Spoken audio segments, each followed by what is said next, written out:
Elektromobilność wspiera Evston, najlepsze urządzenia do ładowania. Kod rabatowy znajdziesz w opisie. Na początku, żeby jechać, takiego kolegę, żeby to było dla ciebie czysta przyjemność i bajka. Bo... I odcinek numer 143.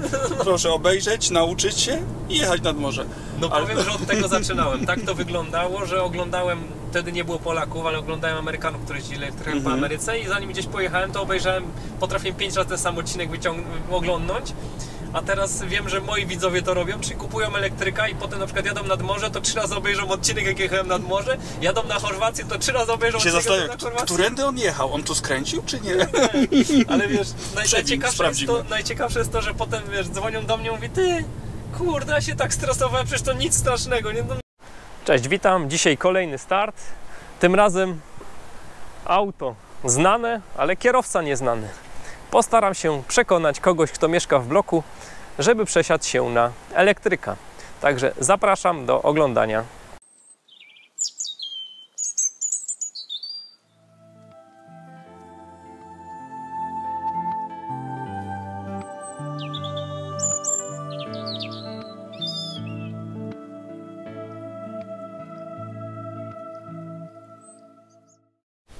A jak zawsze w tym momencie zachęcam do subskrypcji, będzie więcej materiałów, do pozostawienia jakiegoś komentarza, łapki. Będę wdzięczny za wszelkie formy wsparcia, tak żeby algorytm zauważył, że moje filmy istnieją na YouTubie.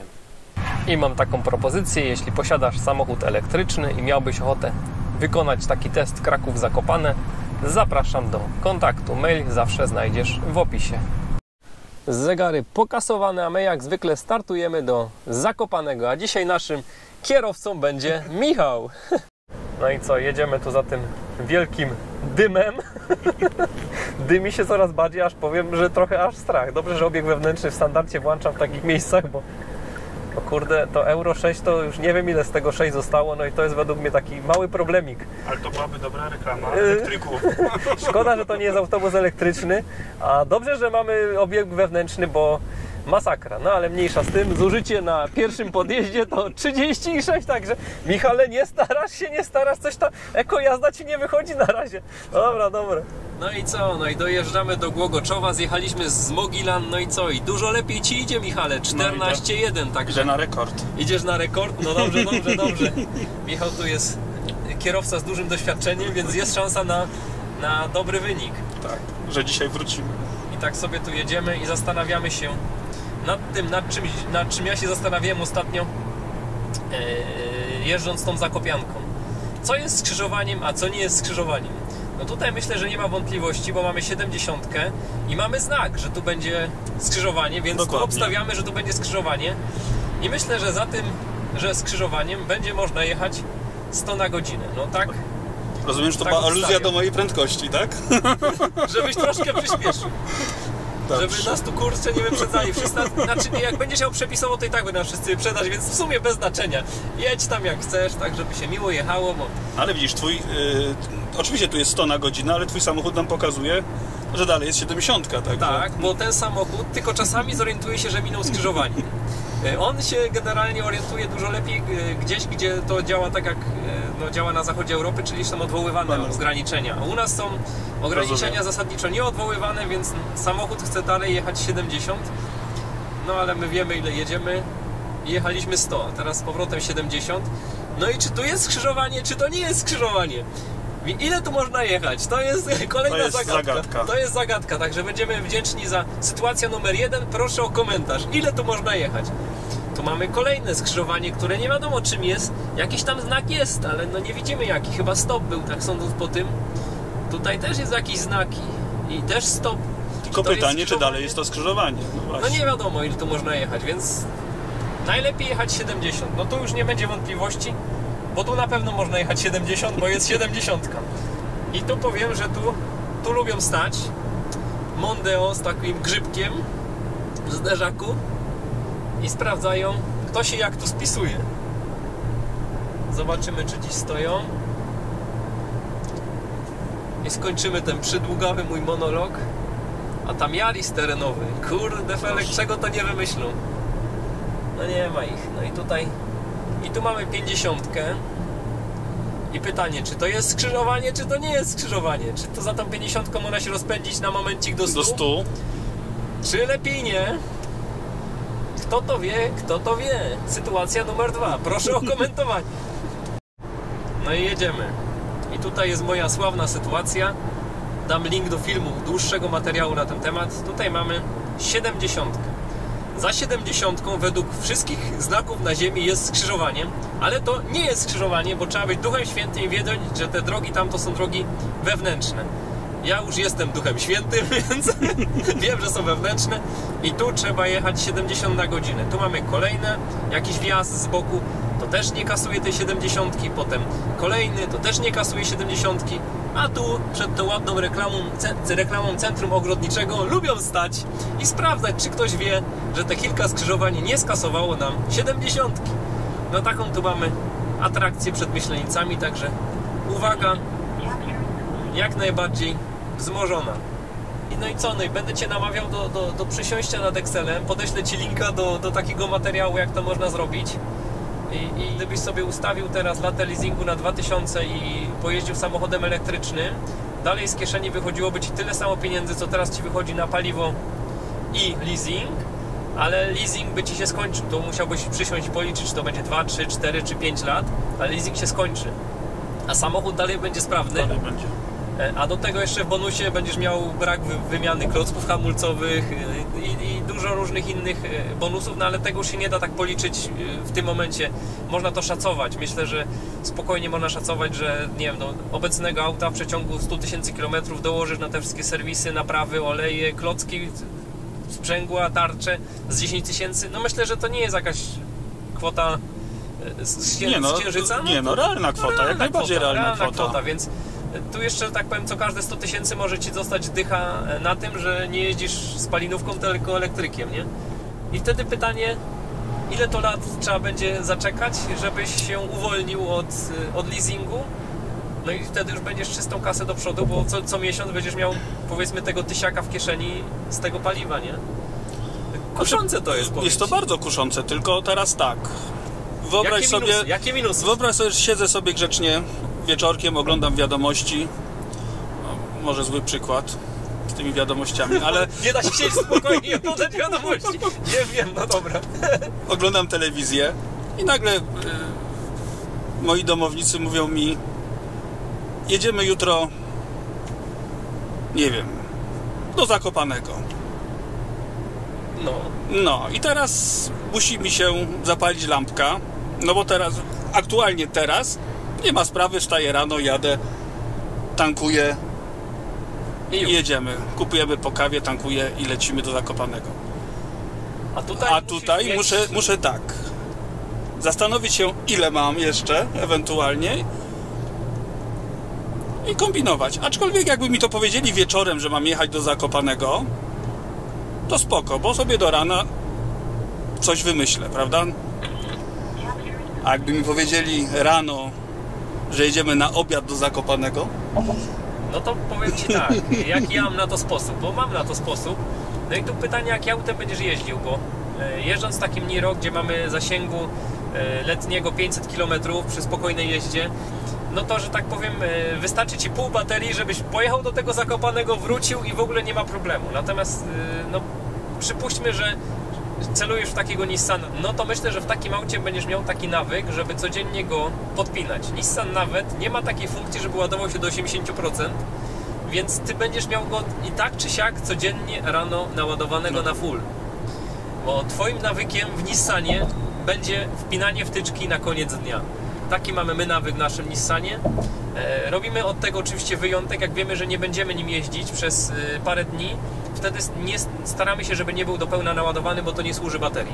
Ale to jest tylko taki wyjątek. Na co dzień Nissan jest wpinany do gniazdka praktycznie codziennie, chyba że wiemy, że następnego dnia nie jedzie. Ale mamy też alternatywę w postaci drugiego samochodu. Natomiast gdy nie mieliśmy drugiego elektryka, to Nissan po prostu kończył dzień wpięciem wtyczki. I no jedyna taka sytuacja, która nam się zdarzyła raz za ileś tam lat, że zadzwonił ktoś z rodziny z innego miasta wieczorem, że tam ktoś jest chory, no, że pasuje jakieś pomocy naszej i tak dalej. Akurat się wtedy zdarzyło tak, że wieczorem mieliśmy pół baterii, bo no mniej więcej z takim stanem tym autem przyjeżdżamy. No to zaczęliśmy tą podróż od wizyty na stacji ładowania. Znaczy nie, dojechaliśmy tam do celu, natomiast potem wracaliśmy, musieliśmy na pół godziny odwiedzić stację ładowania. Ale w ciągu 150 000 kilometrów raz się to zdarzyło i kosztowało nas pół godziny, więc tak realnie to nie ma źle. Wszystko zależy, jakim autem będziesz jeździł, jakie auto kupisz, natomiast gdzieś to potem wchodzi tak w krew, że ty przychodzisz, to podpinasz to auto. I no, jeszcze do tego w takim Niro masz tu obsługę z aplikacji, więc wpinasz tą wtyczkę i tak dalej, potem wymyślisz, że chcesz jednak, jedziesz w trasę. Wymyślisz o 12 w nocy, że jedziesz w trasę, to przestawiasz limit, żeby nie ładowało się do 80%, tego do 100 i tak dalej, także masz nad tym jakąś tam fajną kontrolę. A poza tym, no nie wiem, na przykład wracam z pracy i po południu wymyśliłem, że dobra, mam pół baterii, dobra, jedziemy gdzieś tam w góry, bo takie rzeczy nam się też zdarzały. No to podpinam się do siły. Teraz opowiadam o Niro, bo tutaj troszkę, no mamy dwa elektryki, więc trochę mieszam, ale teraz głównie Niro podróżujemy takie trasy, więc dlatego o Niro opowiadam. No i mamy takie pół baterii, no i co, wpinam się do siły, zjem obiad, spakujemy się, 3 godziny minie i ja mam 100%. Więc to też nie jest tak źle, jak to malują, bo malują to tak, że auto elektryczne to wola Boga, to się 40 godzin ładuje i w ogóle... No ja jestem na takim etapie wiedzy o autach elektrycznych, no, ale, nie ukrywam. No ale bo... skąd masz mieć jakąś wiedzę, nie? Czytam na różnych tych forach, stronach o elektromobilności, no to komentarze to są dwie skrajne właśnie opcje. Jedna opcja to jest, tak jak ty mówisz, w cudzysłowie te 40 godzin ładowania, prawda, i nad morze jadę 3 dni wracam, prawda. No a druga to jest całkiem inna, no i podejrzewam, że tam gdzieś środek jest, może nie tyle środek, ale gdzieś no bliżej tej opcji bardziej optymistycznej to jest, aczkolwiek nie wiem, no ja póki co czekaj, bo nie wiem, czy ja kieruję, czy on kieruje. Nie, no zawsze ty kierujesz. Zawsze priorytet ma jednak kierowca, także... Znaczy jakby, że on się wyłączył się już ten tempomat. Jak naciśniesz hamulec, coś tam zrobisz, to on się wyłączy, nie? Także już ci daje spokój. Więc tak mówisz, no jest wszystko kwestia organizacji. Aczkolwiek na przykład, tak jak ty wsiadasz, jedziesz nad morze, no to tego to już bym chyba nie ogarnął, przynajmniej na samym początku, żeby jechać. Żeby takiego kolegę, żeby to było dla ciebie czysta przyjemność i bajka. Bo... I odcinek numer 143. Proszę obejrzeć, nauczyć się i jechać nad morze. No powiem, że od tego zaczynałem. Tak to wyglądało, że oglądałem, wtedy nie było Polaków, ale oglądałem Amerykanów, którzy jeździli trochę po Ameryce i zanim gdzieś pojechałem, to obejrzałem, potrafiłem 5 razy ten sam odcinek oglądnąć. A teraz wiem, że moi widzowie to robią, czyli kupują elektryka i potem na przykład jadą nad morze, to 3 razy obejrzą odcinek, jak jechałem nad morze, jadą na Chorwację, to 3 razy obejrzą odcinek na Chorwację. Którędy on jechał? On tu skręcił, czy nie? Ale wiesz, najciekawsze jest to, że potem wiesz, dzwonią do mnie i mówi, ty, kurde, ja się tak stresowałem, przecież to nic strasznego, nie? No, normalna jazda, no tu żeśmy stanęli na obiad, tu, że tak powiem, ktoś już musiał siku, no i już, no i się naładowało przy okazji, nie? Aplikacja jest PlugShare, sobie wbijasz w aplikację, widzisz, gdzie te stacje ładowania są. No trzeba spędzić może z 5 minut przed wyjazdem, znaczy na początku może więcej, no już jak dojdziesz do wprawy, to 5 minut przed wyjazdem, żeby po prostu na trasie sobie dodać wszystkie punkty. Ja sobie daję na pulpit w telefonie, nie? Wszystkie punkty, które potencjalnie pasują jako przystanki. I one oczywiście są z ładowarkami, no bo no taka to jest zabawa, nie? No i wiesz, jedziemy i jak się okazuje, że no jesteśmy głodni, jesteśmy zmęczeni, jedziemy już 2., 3. godzinę i się tam dopytują z tyłu, ile jeszcze, daleko jeszcze, no wszyscy to znamy, no to wtedy się tutaj klika na telefonie, on to Android Auto przerzuca na tą nawigację, no i wiemy, że za 5 km będzie przystanek, no i tyle, nie? Przy okazji tam jeszcze pasażer dobrze, żeby zerknął w aplikację, zobaczył, czy stacja jest pusta, czy zajęta, no to takie już... Czyli takie informacje masz w aplikacji, tak? Czy jest coś ewentualnie podpięte, wiesz, czy... Tu akurat najlepiej mieć Teslę, bo w Tesli masz wszystko, wiesz, full online i wszystko działa. Jak masz nie Teslę, no to troszkę musisz tych aplikacji mieć, kilka aplikacji, musisz już troszkę wiedzy zdobyć. A jakbyś chciał jeździć tak całkowicie, wiesz, bezproblemowo, no to Teslę ustawiasz nawigację, on ci sam poustawia, gdzie masz się ładować, wszystko sam zrobi, do tego pokazuje ci, ile superchargerów zajętych, ile nie, ile tak. No Natomiast w takim aucie też jest to wszystko do ogarnięcia, tylko tutaj no to troszkę wymaga już takiego planowania. Ale to mówię, to o trasach mówimy, nie? Czyli coś, co robimy raz, 2 razy do roku. No zgadza się. No i wiesz, na początek też takie sytuacje mam, że ktoś kupił elektryka, jakoś nie bardzo sobie z tym wszystkim radzi, no to na początek mogę mu taką trasę naplanować, nie? Że przejechał raz. Jak przejedzie raz, to już potem nie będzie żadnych wątpliwości, że to jest bułka z masłem, nie? No, ale tak jak mówiłem, no 500 km to jest, kurczę, jak sobie teraz myślę, no to jest rzeczywiście fajny zasięg, no. Znaczy, to tak trzeba trochę porównać, właśnie dobrze to porównać ten zasięg do jazdy na gazie, bo w sumie na gazie większość z nas jeździła, te auta przejeżdżały właśnie pod 300 km. No i co najlepsze, co ci i powiem, to nie był problem. Jak jechaliśmy teraz nad morze, tam pootwierali w międzyczasie A1, tam różne odcinki poddawali, gdzie oczywiście jest tylko droga, nie ma żadnej infrastruktury, jeżeli chodzi o paliwo i tak dalej, no to w pewnym momencie złapałem się na tym, że tu się trzeba zacząć kombinować, żeby na przykład gaz zatankować. No. Więc no nie wiem, no wiem, że chcesz mnie tutaj urobić, ja się łatwo nie dam, no bo się nie da. No wiesz, no to dobrze, bo by był film nieciekawy, jakbyś wszystko kupował, to do Ciebie mówię. Im więcej będziesz oponował, tym więcej możemy rozwiać jakieś wątpliwości ludzi, którzy się zastanawiają nad tym, nie? Jak to żyć. No pierwsze, co trzeba ustalić, to trzeba mieć pomysł, gdzie to ładować. No bo jak nie masz pomysłu, gdzie ładować po te 30 groszy w nocy, no to w zasadzie według mnie temat trzeba sobie odpuścić. No chyba, że ktoś strasznie polubi jazdę elektrykiem, no to wtedy dobra, ma taką fantazję, niech sobie jeździ. I ładuje się na ładowarkach. No, ale to dobra. No ale to ile, tylko ja wiem, że tam są taryfy, abonamenty i tak dalej. Ale jak rozmawialiśmy wcześniej, to mówiłeś ile, że złotówka za... Znaczy złotówka to jest ładowanie prądem przemiennym AC, no i w przypadku tego Niro no to jest 11 kW mocy ładowania. Natomiast żeby w miarę tak się ładować, no to są jakieś stacje 50.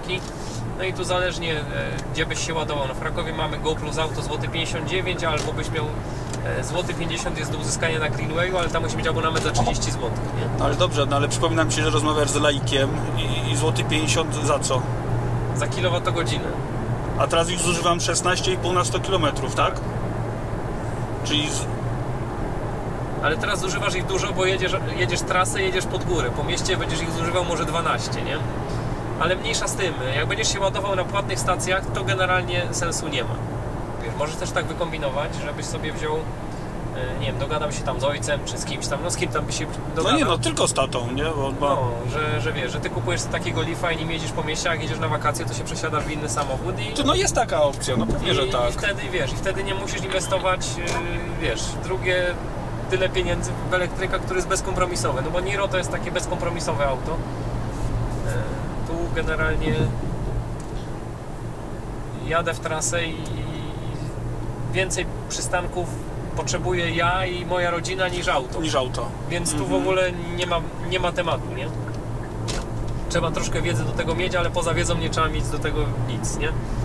Natomiast jak kupisz takiego Leafa, to i tak myślę, że jadąc nad Bałtyk wolałbyś jechać tym Leafem niż nawet jakąś fajną spalinówką, ale to już jest moja tutaj teoria. Ale gdybyś miał taki, wiesz, taką opcję, że dobra, jedziesz na Chorwację, Leaf na Chorwację to jest słaby pomysł, nie ma chłodzenia akumulatorów, jak go ładujesz trzeci raz, to się przegrzewa.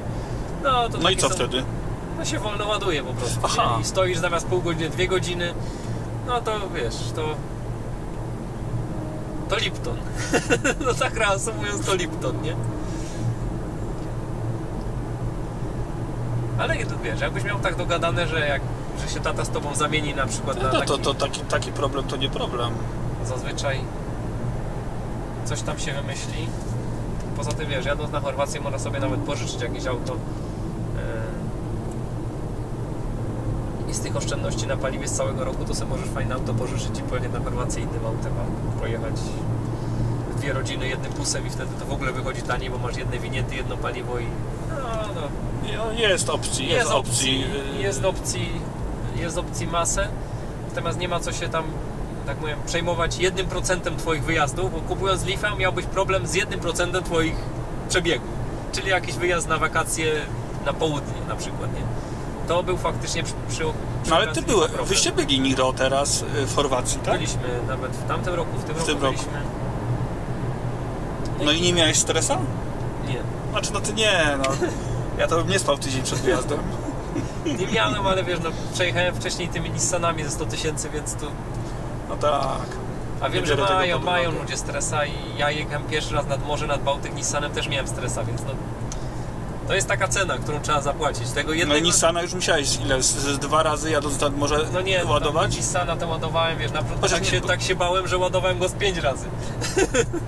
Bo go ładowałem co chwilę na każdej ładowarce, bo się No bałem, to, że to nie jak dojadę. ty ładowałeś go 5 razy bojąc się, to ja bym w ogóle agregat miał w przyczepce.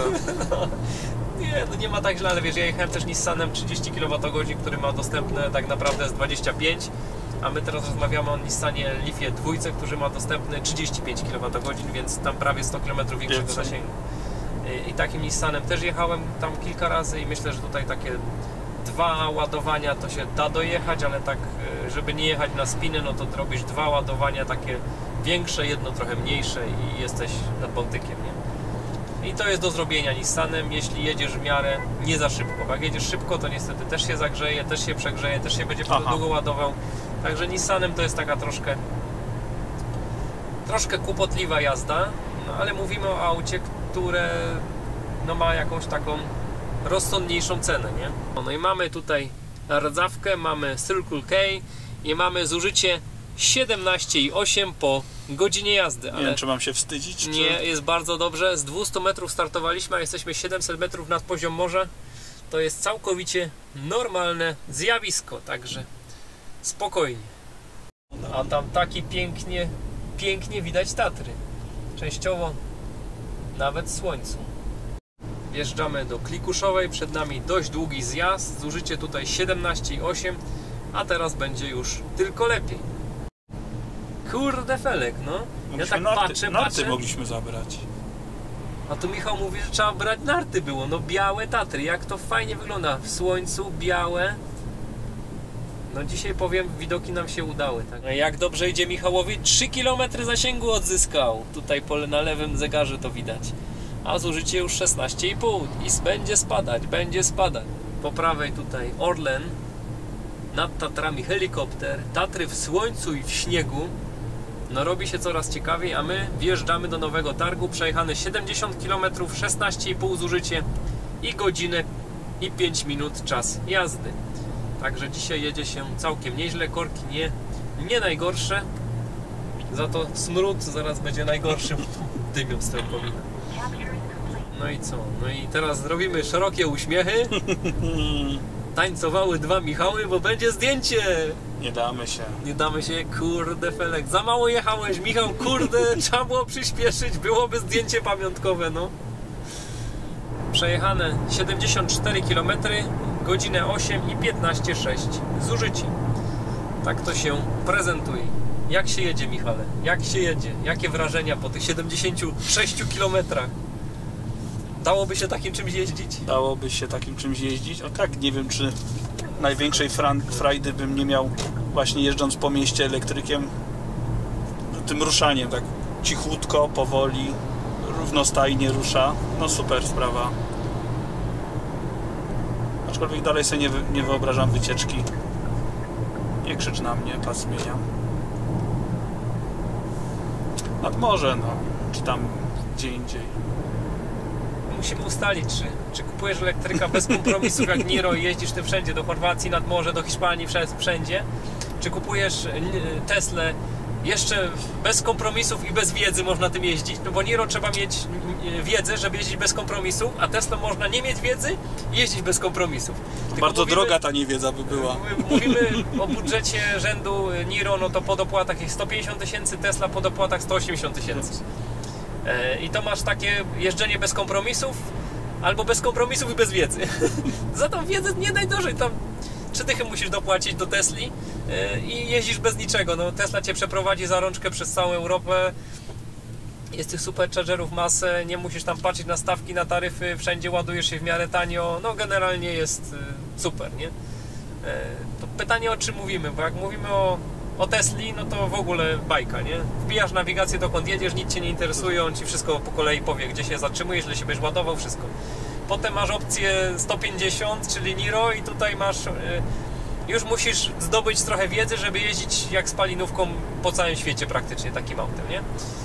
No a potem masz opcję za jakieś poniżej 100, to masz Nissana po dopłatach, Leafa 2.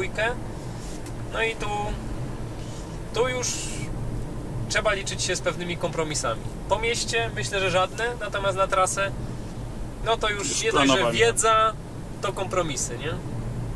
I no ale okej. no na takie pytanie musisz odpowiedzieć. Taka sytuacja. No. Wsiadam, jadę w trasę i nagle wymyśliłem sobie, że tutaj się napiję kawy. Ja wiem, że to teraz już kawa to się równa najpierw ładowarka, później kawa. W sensie szukam ładowarki, a piję kawę przy okazji, nie odwrotnie, ale załóżmy, że jeszcze nie mam tego nawyku i wymyśliłem sobie kawę, a przy okazji zobaczyłem jakąś tam ładowarkę. Jestem w stanie się do każdej ładowarki podpiąć, którą gdzieś przypadkiem nawet napotkam i z niej się naładować? Niro praktycznie tak, poza ładowarkami Tesli, ale Tesla też ma udostępnić te ładowarki dla wszystkich. Jak Tesla udostępni dla wszystkich, to Niro się podepniesz wszędzie. No ale to, że znajdę przypadkiem jadąc w Polskę ładowarkę Tesli, no to jest chyba taka bardziej totolotek taki. Nie jest ich za dużo, więc generalnie... Ale nie, no mówimy o takich ładowarkach, nie wiem, no nie Tesli, po prostu, bo są i te... Są szybsze, wolniejsze, są... AC... Nieważne, ale ogólnie, do każdej się podpinam? Niro tak. Niro się podpinasz praktycznie no dobra, do wszystkiego. A wtedy... Tylko, że teraz tak, jest jakaś tam ładowarka, prawda? Jakiejś tam firmy. No i żeby się podpiąć, to muszę mieć teraz co? Aplikację do każdego rodzaju firm? W Polsce generalnie tak. Dlatego dobrze, tak powiem, sobie ogarnąć takie podstawowe, jak Greenway, który Ci załatwia połowę ładowarek w Polsce i już masz, tak powiem, pół problemu z głowy. Natomiast no jest tego trochę więcej różnych innych aplikacji, ładowarek. No i jakbyś potrzebował się naładować, no to możesz w ostateczności nawet pod ładowarką sobie zainstalować aplikację na telefonie. Czyli i się naładujesz. Ładuję aplikację, podpinam kartę, no bo tak, to na pewno tak to działa i się ładuje. Są takie plany, są takie projekty gdzieś tam tych deputowanych europejskich i różnych innych tam mądrych ludzi, żeby obowiązkowo każda ładowarka miała czytnik kart bankomatowych po prostu i kredytowych i to wtedy by się załatwił problem tego, że musisz się majsterkować z tymi aplikacjami i z tym wszystkim, tylko po prostu byś podjeżdżał i podjeżdżałbyś i byś kartą przeciągnął, no i już, nie? I tak to powinno być, bo to jest akurat... się, żeby nie powiedzieć zatankował. No, trzeba się pilnować, ale ja też dalej mówię zatankować, mówię nacisnąć gaz, to tak już z nami zostanie. Za starzy jesteśmy, żeby to wyplenić. Kurde, przepraszam, to ja gazu nie naciskam? Co ja naciskam? Potencjometr. No tak. Takie jaja. No. Co byś cyrklował, nie? Czy byś cyrklował w Leafa, który będziesz miał, wiesz, do ciułania kilometrów po mieście i na taksi, czy byś cyrklował w takie Niro, że byś sobie tym chciał jeździć? Znaczy opcja to, co mówiłeś wcześniej, że tak naprawdę ten samochód masz do jazdy po mieście, a do pracy do pracy, jazdy po mieście, a jak już rzeczywiście gdzieś trzeba jechać dalej, no to ewentualnie pożyczasz, czy tak jak ja mam możliwość, nie wiem, od taty czy od siostry pożyczyć samochód, którzy oboje by pewnie z chęcią przygarnęli takiego elektryka, żeby nie sobie, musieliby tankować żeby przez sobie tydzień czy dwa, nie? Tak, więc tutaj myślę, że nie byłoby żadnego problemu po krótkiej jeździe instruktażowej to... No ile Ci zajęło czasu się przyzwyczaić do tego? No na szczęście nie nagrywałeś, jak ruszaliśmy tam z parkingu, gdzie no ale... nie ruszyłem tak naprawdę. No ale co, no nie wiedziałem co, gdzie wcisnąć, gdzie nacisnąć. No ale co, przekręciłeś gałeczkę na D, pokazał Ci, żebyś nacisnął jeszcze hamulec, zrobiłeś to z hamulcem, no i tyle trzeba wiedzieć, nie? Wiedział, że trzeba mi to patologicznie wyjaśnić, mi wyjaśnił, to prawda. Jak tam się jedzie? Jakie wrażenia po tych 80, teraz już 3 kilometrach? Jakie pierwsze wrażenia? Ale przepraszam, zanim Ci odpowiem, to czemuś nie dodał, że 83 km 15,8, no Myślę, że to nie jest najgorszy wynik. To jest bardzo dobry wynik. Jedziemy w Musiałem góry. się pochwalić. Jedziemy w góry, jest 11 stopni. Oczywiście mamy włączone automatyczne ogrzewanie, także na ogrzewanie zużywamy prąd. Jeszcze z ciekawostek Ci powiem, ile zużywamy na to ogrzewanie, bo to się wszystko da sprawdzić. Także zaraz tutaj... Czy nie jesteśmy zbyt drożdżutni? Nie. Teraz ogrzewanie przy 11 stopniach zużywa nam 360 W. Także jadąc 50 na godzinę, gdzieś jesteś 0,7 w plecy na ogrzewaniu, czyli jakby nie było ogrzewania, to nie 15,8, tylko 15,1. No, mniejsza z tym. No to, Ale... no to następnym razem musisz Następnym razem kurtki zabrać i będę bił rekord. No to nie, to jest nieuczciwa walka, bo o takich rzeczach powinienem wiedzieć przed. A wracając do Twojego pytania, to tu jestem no, zaskoczony i to miło, bo jeździłem dieslami w poprzedniej pracy, to głównie dieslami i benzynami z automatyczną skrzynią biegów. Też mam okazję jeździć samochodem, no ale tu to jest bez porównania, jak dla mnie, jeżeli chodzi o komfort, o nawet takie czysto motoryzacyjne wrażenia, to powiem Ci szczerze, że nawet jak miałem okazję, nie wiem, czy powinienem to mówić, ale jeździć przez 2 dni S60 R-ką Volvo. Tam było około 300 koni. No to powiem szczerze, że jak tutaj sobie pozwoliłem wcisnąć, gdzie parę kolejnych siwych włosów Ci się pojawiło na głowie, to bardzo podobne odczucia. Bardzo podobne, więc nie wiem, ile on ma koni aczkolwiek te konie to są inne konie. Te konie elektryczne mają jakąś inną naturę. Inne, tak, takie bardziej dzikie konie. Ale jest naprawdę no super. To każdy sceptyk powinien się najpierw przejechać, a później wypowiadać. Jeżeli chodzi o słowa. No, jeżeli chodzi o komfort jazdy i samą jazdę, no super sprawa. Podejrzewam, w Zakopanem będę miał okazję bardziej tam, nie wiem, przyhamować, ruszyć. No i teraz słuchając odgłosów naszego hamowania, dawaj opór. No i już musimy hamować, bo... Już. Nie powiemy głośno. Tam się nagrywa prędkość? Nie. Nie nagrywa się. No, więc... No ale teraz jak tak hamowałem dosyć mocno, też z odgłosów to podejrzewam, że tośmy hamowali tym. Odzyskanie. On bardzo dużo moc ma odzyskiwania. Nie spojrzałem się, ale tu można sobie patrzeć, jak jest chwilowe zużycie. I jak hamujesz, no to wtedy jest odzysk i tam będzie minus na przykład 100 kW, nie? Aha. Także będzie bardzo szybciutko ładował baterię przy takim hamowaniu. Jeszcze taka uwaga tutaj, też o tym rozmawialiśmy chwilę temu, że ja generalnie lubię automaty, ale w automatach nie lubiłem nigdy tego, że nigdy nie wiedziałem, jak to zamotałem trochę, to lepiej powiedziałeś, że nawet mocny silnik z automatem nie do końca no bo daje ten efekt. To Volvo z automatem, co mam okazję jeździć, to napęd na 4 koła i teoretycznie powinien ten samochód iść.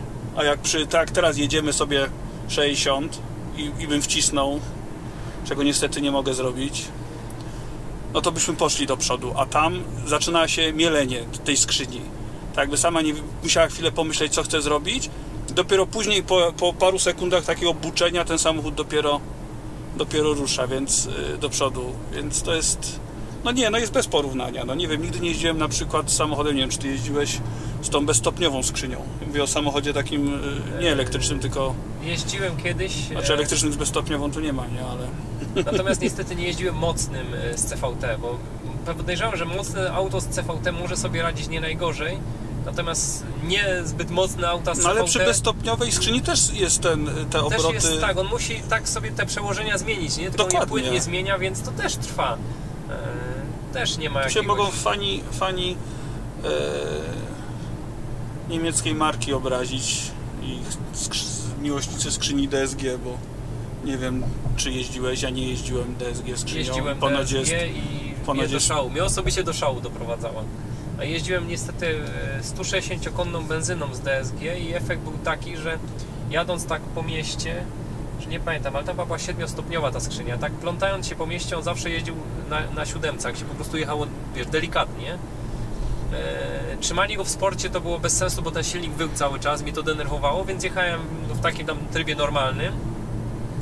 No i chciałem zmienić pas, chciałem kogoś wyprzedzić. Zanim on z tej 7 tam zrobił tą 2, zanim to wszystko się zadziało, to już dawno nie było po co pasa zmieniać, bo już dawno ten pas był zajęty, nie? A tutaj jakbyś miał okazję go wyprzedzić, jak była pojedyncza, no to możesz sobie spróbować. Znaczy jakby nic nie jechało, spróbuj sobie wyprzedzić, zobaczyć jaka to jest frajda wyprzedzania, nie? Jak po prostu, no nie ma okazji tutaj, bo ciągle jadą, ale wyprzedzanie to jest... Zanim w normalnym samochodzie skrzynia automatyczna zmieni bieg, to ty skończysz manewry wyprzedzania. No i to jest po prostu niesamowite, nie? No jadą tam ciągle, jadą. Nie będzie ci teraz dane tego doświadczyć, ale możesz sobie z tego zdać sprawę, no bo widzisz jak to się zbiera, nie? Jaką reakcję ma na potencjometr.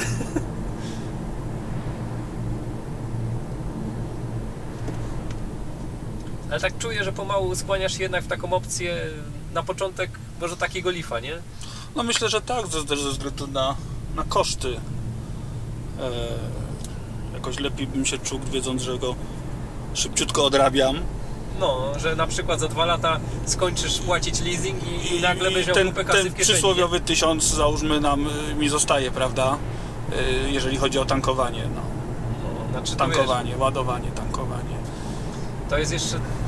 Jeszcze robimy błąd, bo to jest tak, że byś płacił, teraz płacisz 1000 leasing i 1000 paliwo. Potem będziesz płacił tam powiedzmy 2000 leasing i prąd 100 zł, nie? No tak, czyli po 2 czy 3 latach zejdziesz z 2000 leasingu na 100 zł prąd. Tak to się stanie. No tak. No tak to się stanie. Takie coś się stanie.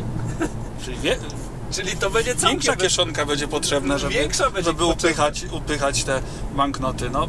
Czyli teraz twoja spalinówka cię kosztuje leasing plus paliwo 2000, a za 2-3 lata twój elektryk będzie cię kosztował 100. Czyli masz prawie 2 w kieszeni co miesiąc. Wartość nad Excelem? Wiesz, to już nie trzeba być matematykiem żeby różnicę zobaczyć gołym okiem. Kiedy, wiesz, kwestia tak to policzyć, że przy twoich przebiegach, czy to będzie 2 czy 3 lata, wiesz, czy jakiś to okres będzie. No powiem ci, nawet jakby to było 4 lata, to odrobienie samochodu w 4 lata i to samochodu nie wartego 30 000, a 100 czy tam więcej, no to jest nic w sensie czasowym. Co to jest 4 lata? To jest do przemyślenia. Jeszcze będę ci namawiał na jedno auto, było tu na kanale. Świetne auto, bardzo ciężko go kupić i jest to Hyundai Ioniq 28 kWh. Jest to niesamowity samochód. Ma niedużą bateryjkę, dostępne będziesz miał jakieś tam pi razy drzwi ze 25 kWh. Natomiast czyli niecałe 200 km patrząc. To jest auto, które teraz. Tutaj jedziemy Niro, które ma teraz zużycie 15,7. Ioniq miał tu w tym miejscu 12, a na powrocie 6. Średnia z tej trasy tutaj wyszła poniżej 10 kWh na 100. Ale Ioniq to nie jest ten? Hyundai Ioniq. Brat twojej kijanki? W pewnym sensie jest, nawet ma podobny to całe menu i tak dalej. To był po prostu, wiesz, ten sam koncern to jest, nie? I najpierw to był pierwszy taki elektryk z prawdziwego zdarzenia. To był Ioniq. On kilka lat już jest na rynku, natomiast on miał współczynnik CX 0,23. Takim standardem w branży jest 0,3, a tu jest 0,23. I dzięki temu, że on taki jest jak jest, ma niewielką baterię, jest też lżejszy, no to jest to mega oszczędne auto. Zasięgi niestety nie są największe, ale można liczyć na taki zasięg letni 230 km, zimowy 180, 250 latem, także też nie ma źle, ale jest mega oszczędne auto. Typowy mieszczuch już taki. Tak, mega oszczędne auto, mega wygodne auto. Bardzo ciekawa propozycja. Praktycznie nie słyszałem o żadnych problemach z tym autem. Nigdy od nikogo, żeby coś się działo. Kilku moich znajomych, dzięki tam mnie, nie będę się chwalił, takimi autami jeździ i jest zachwyconych. Jest to na pewno dużo auto, lepsze niż Leaf. No i taka zaleta. Gdybyś jednak tak się wdrożył w tą elektromobilność, żebyś chciał pojechać na Chorwację, Ioniqiem będziesz jechał praktycznie tydzień. jak spalinówką, pod warunkiem, że będziesz się często ładował. Ładowarek jest coraz więcej, na takiej Chorwacji na każdym mopie jest ładowarka, mopy są co 50 km i tak powiem najgorzej to się wydostać z Polski, potem już jest dużo lepiej. Tak z większością rzeczy. I znam ludzi, którzy takimi Ionikami 28 kWh jeździli do Hiszpanii, do Włoch, do Chorwacji, wszędzie, bo on ładuje się prawie tak samo szybko jak to Niro, mało zużywa, ma chłodzenie akumulatorów i to jest coś, czego Leafowi brakuje. Dzięki temu te akumulatory się mniej degradują. No ale chłodzenie akumulatorów, a pompa ciepła są dwie różne rzeczy, tak? Dwie różne rzeczy. Pompa ciepła generalnie Ja to w twoim przypadku... o pompie ciepła oglądałem, jak porównywałeś Niro, tak. z tym białym, Tak, białe tak, Niro z twoim i ono miało pompę ciepła, Tak, to pamiętam, bo to oglądałem ten odcinek, ale wtedy wnioski były, bo to za pompę ciepła dopłacasz, prawda? Ale to ona służy do ogrzewania wnętrza, tak? Tak, Ona nie ma nic grzał. wspólnego. No teraz patrz, teraz zrobiło się trochę chłodniej. Ja tu podkręciłem, bo jesteśmy w koszulkach, a na zewnątrz jest 10 stopni, a my w koszulkach jedziemy. No to teraz używa kilowat. Gdybyśmy tu mieli pompę ciepła, zużywalibyśmy 300 watów. Czyli w ciągu godziny jazdy byśmy byli 0,7 kWh do przodu. Jak masz dopłacić za pompę 4500, to się w zasadzie to nigdy nie zwróci. Ale jak kupujesz takiego Ionika z małą baterią i chcesz zimą Nie tracić tego zasięgu tak bardzo i też będziesz stał sporo na postojach i tak dalej, więc u Ciebie kilometrów nie będzie dużo, ale dużo godzin będziesz w tym samochodzie. Tak, no tak. To dla Ciebie to ma znaczenie, bo powiedzmy 8 godzin stania w samochodzie bez nagrzałkach, no to w tej sytuacji byłoby 8 kWh. A te same 8 godzin stanie na pompie ciepła to nie jest 8 kWh, tylko na przykład 2-3 kWh. I to wtedy przy aucie, który nie ma za wielkiego akumulatora, ma znaczenie. I dla Ciebie szczególnie miałoby. Także dla Ciebie pompa ciepła nie byłaby złym pomysłem, chyba że kupisz coś z tak wielkim akumulatorem jak Niro. No wtedy, dobra, masz tyle tego prądu, że ta pompa się nigdy nie zwróci, więc można ją, lekko mówiąc, pominąć, nie? Natomiast te Ioniki, z tego co wiem, to chyba wszystkie miały pompę, albo przynajmniej wszystkie, z którymi ja miałem do czynienia. W Leafie pompa jest w opcji, nie jest w standardzie. Przynajmniej tym Leafie 40 kWh, które są takie no, z tej dolnej półki cenowej. Natomiast można też pójść w Leafa, wiesz, za 130 000 można było kupić Leafa w promocji rocznika, czyli tam jakiś taki, co się przestał gdzieś i to była full opcja, ze wszystkim. Miałeś właśnie pompę ciepła, miałeś, wiesz, tam LEDowe światła, ProPilota, który jeszcze lepiej jeździ niż Niro na trasie, bardziej trzyma się na środku linii. No opcji jest dużo, tylko teraz, wiesz, no musisz jakoś tak sobie, wiesz, dopasować to do swoich potrzeb, nie? Czy chcesz, żeby, że tak powiem, mieć te 2000 w kieszonce za 2-3 lata, czy poczekasz na to 5 lat i kupisz lepszego elektryka? Ja bym gdzieś Ci proponował na początek zacząć od czegoś nie za drogiego, a potem jak już będziesz wiedział, co potrzebujesz, nie? Bo teraz to Ty tak, możemy sobie tak dywagować, a Ty tak de facto nie wiesz, Nie wiem, no ale... co Ci jest potrzebne, nie? No dokładnie. Czy Ty na tyle się, wiesz, na tyle się wdrożysz? Wiesz, ja na pewno teraz zacznę inaczej już niektóre rzeczy patrzeć, no bo po naszej wycieczce na przykład już będę starał się sprawdzać, zapamiętywać na przykład ile rzeczywiście tych kilometrów zrobiłem w dany dzień, bo ja tak Ci powiedziałem 200, ale teraz sobie sprawdzę na przykład, czy może się okazać, że to nie jest 200, a 160 taki średni, a 200 jest maksymalny, no bo to też dzień dniowi nierówny, ale no tak, no nie wiem, no muszę to popatrzeć, no warto popatrzeć. No trzeba to wszystko, myśląc wiesz, o tej kieszonce. No, trzeba to wszystko sobie, wiesz, przeliczyć i jakoś tak na początek, nie wiem, może to taka moja droga i Tobie też taką proponuję, na początek kupić nie za drogie auto, takie, które na dzień dzisiejszy pozwoli Ci, wiesz, odciążyć się z tematu tankowania i zacząć to czuć. Jeśli to Ci się tak strasznie spodoba ta jazda na prądzie, no to wtedy, wiesz, zawsze można to auto za jakiś czas wymienić na inne, coś można kombinować, ale już będziesz wiedział, czego oczekujesz. Czy tak Cię to rajcuje, że nie chcesz już żadną spalinówką jechać, choćby się 2 razy szybciej jechało. No ja tak mam na przykład, no i wtedy faktycznie trzeba iść w coś jak Niro. Czy Ty jednak z elektrykiem fajnie, ale dobra, tam na tą trasę to Ty się zamienisz tam z kimś z rodziny i jedziesz spalinówką, nie chce Ci się tych aplikacji, tego wszystkiego. Tesla to trochę za droga, no to w Teslę byś nie poszedł. No będziesz wiedział, wiesz, najważniejsze, żeby to zrobić pod swoje potrzeby, nie? No musi być, to oczywiście. Jak je rozpoznać, kiedy nie masz z tym kontaktu, nie? Mam też dla Ciebie inną propozycję. Za około 1500 złotych mógłbyś sobie, myślę, że byłby w stanie Ci to zorganizować, wynająć Leafa takiego jak ja mam, 30 kWh. On w lecie powinien Ci, jakbyś dobrego takiego wynajął, jakby się trafiła 30, to byś do 200 km zrobił. I pożyczyć sobie to na miesiąc. Może po takim miesiącu miałbyś już jasność, jakie są Twoje oczekiwania. Na przykład, nie? Można by w to pójść. Zamiast 1000 zł na gaz wydasz 1500 na pożyczenie samochodu, a licząc, że tam nie zużywają się opony, bo to nie Twoje auto, to wiesz, nie trzeba na przegląd pojechać, to może to kurczę wyjdzie na to samo, nie? A już będziesz miał taką próbę. Tutaj w lewo pojedziemy na rondzie. Słońce niestety zaszło, a widoki fajne. Mam nadzieję, że tamten wieży na rondo wjeżdża. Dojeżdżamy do Zakopanego, godzinę 34, to jest najszybszy przejazd w historii. A pomimo tego zużycie tylko 16 kWh, a grzanie nam teraz bierze 760 W, 95 km za nami. A tak to prezentuje się na zegarach przed nami w Zakopanem. A tu rzut oka na nasze aktualne zużycia. Ciekawostek, układ napędowy zużył 93%, klimatyzacja i ogrzewanie 4%, a elektronika szeroko rozumiana 3%. Tą elektronikę to i światła, które mamy zaświecone, się wliczają.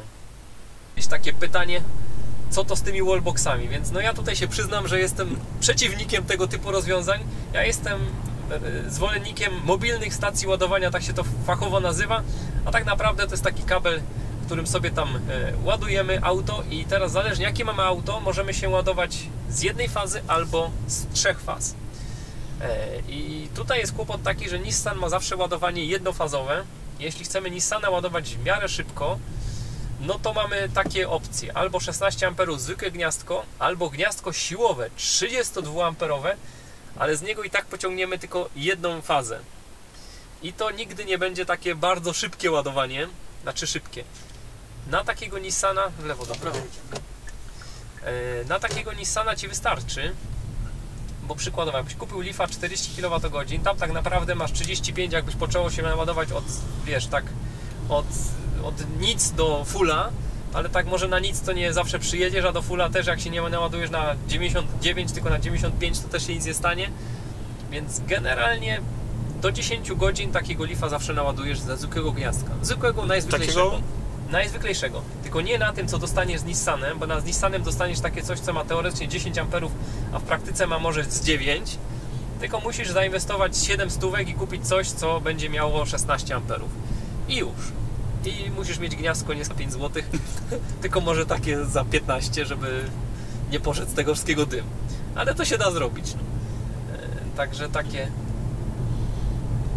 No okej, ale ten wallbox to jest tak naprawdę to samo, co my mamy w bagażniku teraz, tylko że przypięte na stałe do ściany. Do ściany tak jest, tak jest. Natomiast gdybyś kupił auto z ładowarką pokładową 3-fazową, jak na przykład tutaj Kia, no to wtedy masz już dużo fajniejsze moce ładowania.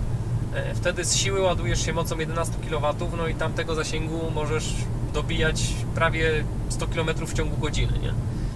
No i jesteśmy na Greenwayu i coś, co zawsze wszyscy się dziwią, że ja mówię, że Niro zaniża zasięg. No zaniża, bo wszystkimi autami, jak jechałem spod KFC, to było 100 km, a Niro ma tylko 97 km. Ta sama trasa. Przejechane 97,8, 16,4 zużycie, godzinę 42 czas jazdy. Tak to wygląda. No i co? No i pasowałoby się tu naładować, ale jak tu ładować? Jak żyć? Jak my tutaj mamy, zaraz sprawdzimy sobie. Aha, nie, tu teraz sobie nie sprawdzimy na tym ekranie. A my tu mamy 64% w akumulatorze. No i co my tu mamy? Ustawione auto i 20 stopni. Zegary pokasowane i ruszamy w stronę Krakowa. A tak to wygląda w Nowym Targu. 22 km za nami, zużycie 5,8 i 37 minut jedziemy. Jesteśmy na długiej prostej i jesteśmy z powrotem pod KFC w w Krakowie, przejechane 98,2 km, zużycie to 10,0 i godzinę 36 czas jazdy. A co nam tu poszło? Poszło nam 90% na napęd, 5% na klimatyzację i 5% na elektronikę. Gdybyśmy dzisiaj się nie grzali, bo na przykład byłoby cieplej, to byśmy mieli zużycie 5% mniejsze, czyli 9,5. Ale i tak uważam, że 10 całkiem spoko wynik, jak na Niro, jak na takiego klocuszka. Teraz jeszcze podsumowanie dzisiejszego całego mojego dnia. Ja dzisiaj przejechałem 219 km tym samochodem, znaczy część Michał przejechał, no ale samochód przejechał 219 km, zużycie to 13,6, czas jazdy i postojów 4,38, tych postojów, kiedy byliśmy w samochodzie. Natomiast co, startowaliśmy dzisiaj z 90%, bo tak rano odpiłem samochód i po takiej trasie 220 km prawie zostało nam 47% w baterii. No także dużo. Jeszcze można by co najmniej drugie tyle zrobić. Jeszcze by był zasięg, ale nie mam już siły na kolejne 4,5 godziny w samochodzie.